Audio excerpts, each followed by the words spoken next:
What's going on, guys? Stevie from the Minute Masters here, and today I'm going to show you to fix the needle that tells you where your park, drive, neutral, and so on and so forth.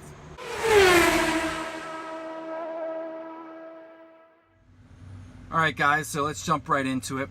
You've probably experienced this problem where you get into one of these trucks, and in order for it to be in the proper gear, it has to be indicating another.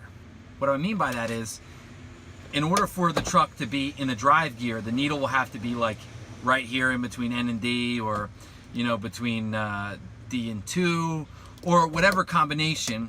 But either way, it's not indicating the correct gear you're in, which can be rather dangerous, and if not, just really annoying to you and whoever has to drive your vehicle. But it's very, very simple to fix.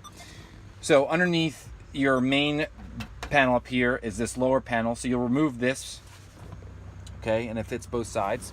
It's very simple. It's just one screw there, one screw there, and there's 4 retaining clips. So you just pop those out and they come right off.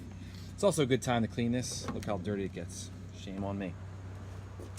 So anyway, once that is removed, underneath your steering column, you'll notice this whole setup right here, okay? So this wheel on the side here turns, and by turning that, it actually loosens or tightens this wire. But what I mean by loosening and tightening, it actually just moves this piece down, which pulls the indicator needle side to side into its position. So watch. So as I turn the wheel, you'll notice the indicator start to move from side to side. Okay? And that's it. All you do is you just turn that little wheel left or right to line up where the needle should be. Now, you'll notice I have it over park. That's just because I know exactly where my needle should point. But you want to use D or R as your indicator, because it's a smaller area for it to be in, whereas park, as long as it's roughly over there, it's fine. But you want those to be precise, especially D. So use D as your lining up mark, okay?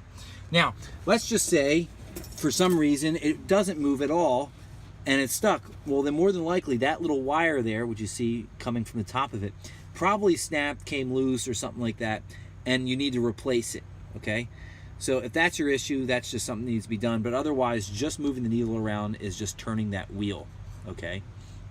Getting at the wire involves pulling off the whole dash assembly and actually getting behind there, and all it is a loop that loops through the needle, and the needle is actually on a track that moves back and forth, okay? So just replacing the wire usually fixes that.